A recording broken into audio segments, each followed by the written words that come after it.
the Managing Director of Alpla India, Vagish Dixit, my Secretary Technical Education, Naveen Mittal Garu, the MD of TSISC, Venkat Narasimhareddy Garu, all the local corporators, Perna Andarki, Gauranilaina Sthanika Prajapratinidhulaki, dignitaries of the dais. I see a lot of friends. I see Dr. Vivekanand, I see Prasad Garu, I see Murthy Garu, the Dean of IIT Hyderabad.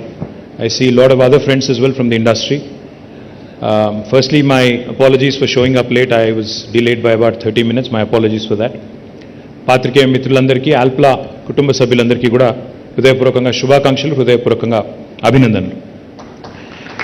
I would like to firstly thank Vagish for inviting me here because, Honorable Chief Minister KTR Garu has been guiding, has been telling us, especially the industries and technical education departments to be more precise, to ensure that whatever is being taught in our educational institutions today is in alignment with the needs of the industry.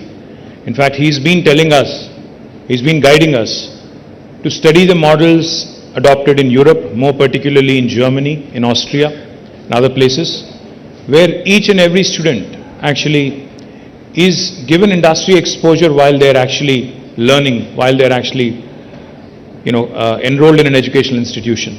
I'm delighted that Naveen Mittal and my friend here, Dr. Venkatramana, Professor Venkatramana Garu, who's the Higher Education Council's Vice Chairman, all of them have actually come out with a new model, which I'm truly proud of, because Vagish was explaining to me how Alpla took the lead, went around to the polytechnic institutions around this area, identified and received applications from about 400 students, eventually went through a process, shortlisted and finalized about 30 students who are now being trained as part of Alpla, the new plant, and those 30 are not only going to be gainfully employed, but in fact, in normal circumstances where they would have possibly been paid a salary of 15,000 to 20,000 per month, after this training, what Vagish was telling me is that they would actually be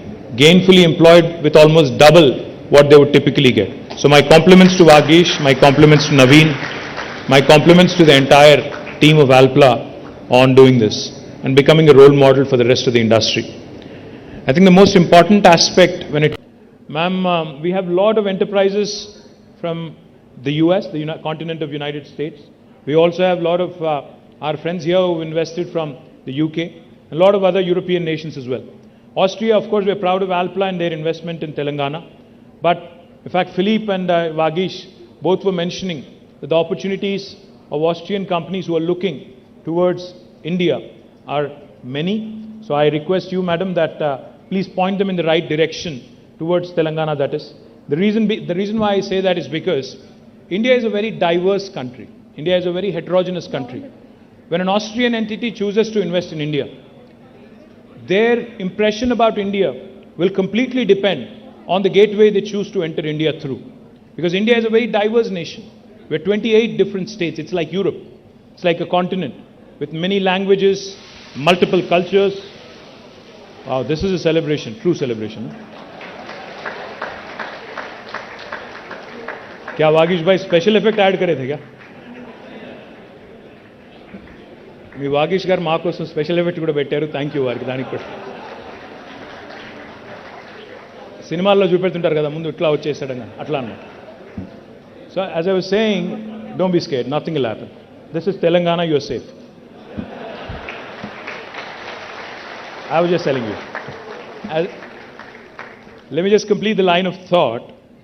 It's a very diverse nation. So if an Austrian entity, if an Austrian enterprise chooses to enter India through, say for instance, an Uttar Pradesh versus Telangana, your experience will be completely different.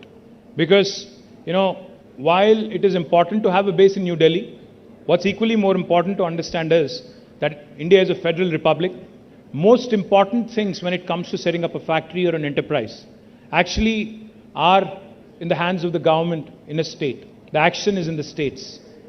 So land, power, water, fiscal incentives, human resources, all of this actually are rested with the state governments.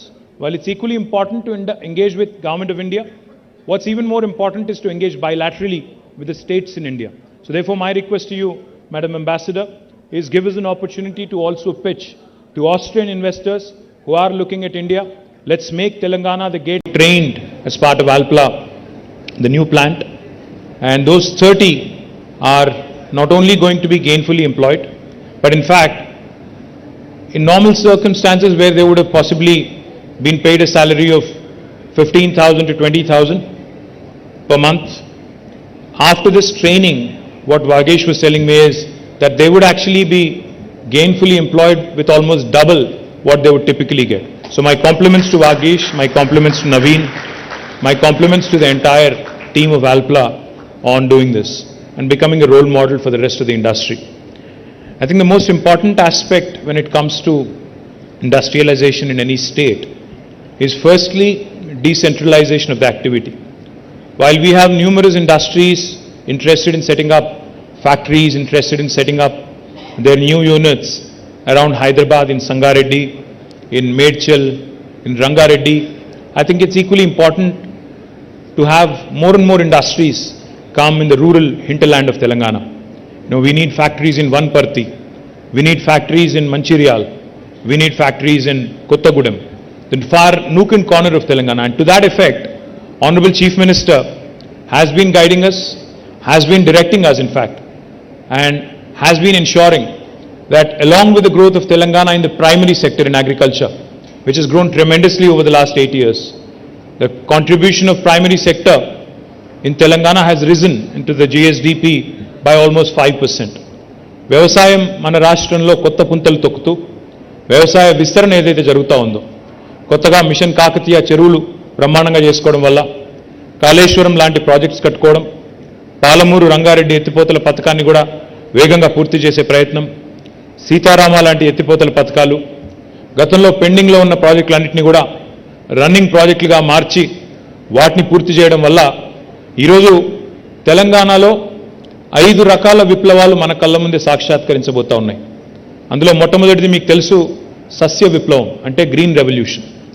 ఈ సస్య విప్లవంలో భాగంగా తెలంగాణలో వ్యవసాయ ఉత్పత్తులు, ఆహార ధాన్యాలు, వాటి దిగుబడులు ఎంత పెరిగినాయి అంటే స్వయంగా భారత ప్రభుత్వమే మేము ఇంకా కొనలేము అని చేతులెత్తేసే స్థాయికి ఇవాళ తెలంగాణలోని ధాన్యం ఉత్పత్తులు పెరుగుతూ ఉన్నాయి. There was a time when Punjab and Andhra Pradesh, the United State of Andhra Pradesh, were called the granaries of India.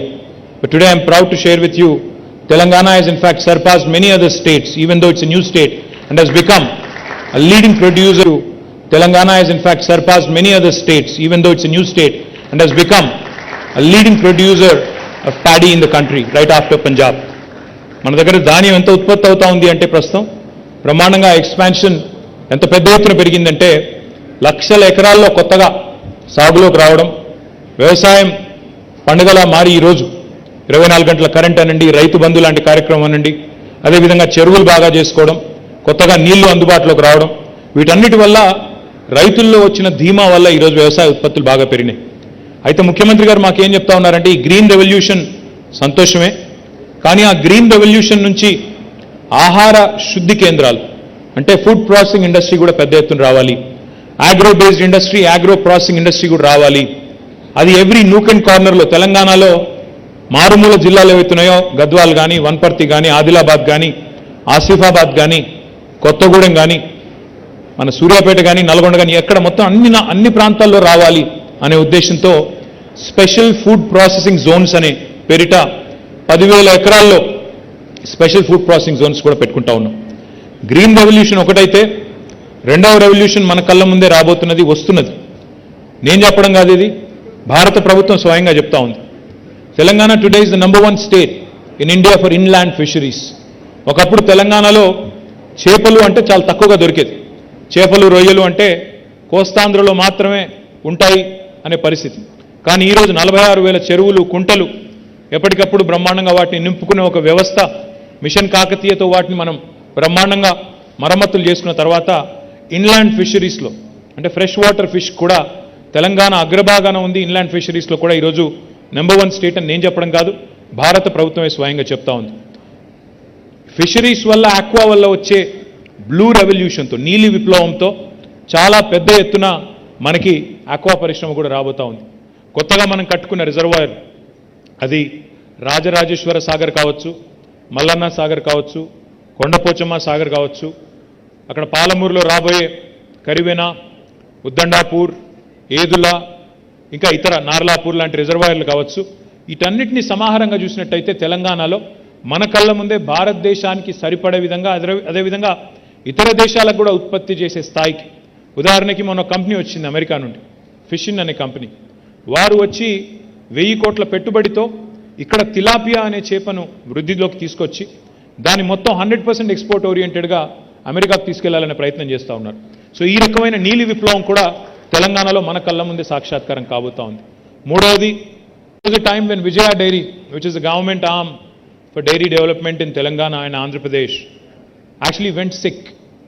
మూతపడే పరిస్థితికి చేరుకున్న విజయ డైరీని ఈరోజు తిరిగి ప్రాణప్రతిష్ఠ చేసి ప్రతి ఒక్క డైరీ ఫార్మర్కి లీటర్కి 4 రూపాయల చొప్పున ప్రోత్సాహకం ఇచ్చిన తర్వాత, మినీ డైరీస్ని ఎంకరేజ్ చేసిన తర్వాత ఈరోజు అదే విజయ డైరీ, ఏ విజయ డైరీ అయితే మూతపడే స్థాయికి చేరుకున్నదో ఆ విజయ డైరీ ఈరోజు ప్రభుత్వానికి తిరిగి డివిడెండ్ ఇచ్చే స్థాయికి చేరుకుంది అంటే తప్పకుండా తెలంగాణలో శ్వేత విప్లవం కూడా, ఒక క్షీర విప్లవం కూడా మన కళ్ళ ముందే రాబోతా ఉంది.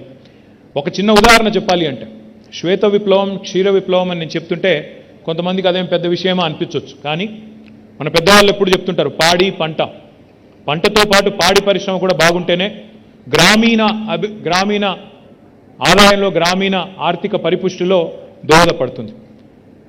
మనం ఇప్పుడు ఉదాహరణకి పాడి పరిశ్రమ యొక్క పవర్ తెలుసుకోవాలనుకుంటే, న్యూజిలాండ్ అనే దేశంలో ఫాంటెరా అని ఒక కంపెనీ ఉంది. ఆ ఒక్క కంపెనీ, ఫాంటెరా అనే ఒకే ఒక్క కంపెనీ, గతంలో దాని పేరు న్యూజిలాండ్ డైరీ బోర్డ్ అని ఉండేది. ఆ ఒక్క కంపెనీ, ఫాంటెరా అనే ఒకే ఒక్క కంపెనీ, న్యూజిలాండ్ యొక్క జీడిపిలో 8% కాంట్రిబ్యూషన్ ఆ ఒక్క కంపెనీ నుంచి వస్తూ ఉంది. అది మొత్తం డైరీ ప్రోడక్ట్స్ తయారు చేసే కంపెనీ. ఎందుకు చెప్తా ఉన్నానంటే, భారతదేశం ఇంకా కూడా 70% గ్రామీణ దేశం.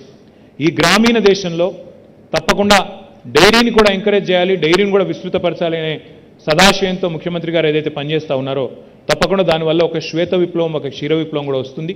తద్వారా రైతుల ఆదాయం కూడా పెరుగుతుంది.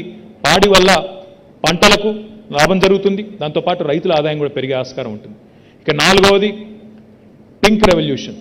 పింక్ రెవల్యూషన్ అంటే మళ్ళీ మా వివేక్ గారు వేరే అనుకుంటారు. పింక్ రెవల్యూషన్ అంటే మాంస ఉత్పత్తులు పెరిగి మీట్ ప్రాసెసింగ్ పెరిగి మరి ఇతర దేశాలకు కూడా ఎగుమతి చేసే స్థాయికి చేరుకోవడం పింక్ రెవల్యూషన్. ఇప్పుడు consumption of meat, consumption of all kinds of meat is typically associated with affluence. అంటే ఎట్లా ఇన్కమ్ లెవెల్స్ పెరుగుతాయో అట్లా ప్రోటీన్ ఫుడ్ తినడం పెరుగుతుంది. కాబట్టి ఈరోజు భారతదేశానికే కాదు ఇతర దేశాలకు కూడా ఎగుమతి చేసే స్థాయికి మన మీట్ ఇండస్ట్రీ కూడా పెరగాలి అంటే తప్పకుండా షీప్ రియరింగ్ లాంటి యాక్టివిటీని పెంచాల్సి ఉంది. షీప్ రియరింగ్ అంటే గొర్రెల పెంపకం ద్వారా, ఎందుకంటే మనం చాలాసార్లు ఇప్పుడు వాగేష్ మాట్లాడడం మీరు విన్నారు, ఫిలిప్ మాట్లాడడం మీరు విన్నారు. చాలాసార్లు మనం చాలా అందంగా స్కిల్ డెవలప్మెంట్ అని మాట్లాడుకుంటూ ఉంటాం. స్కిల్ డెవలప్మెంట్ మంచిదే. స్కిల్ డెవలప్మెంట్ అంటే నైపుణ్య శిక్షణ. స్కిల్ డెవలప్మెంట్ చాలా మంచిది. కానీ ఆల్రెడీ డెవలప్ అయి ఉన్న స్కిల్ సంగతి ఏంటి?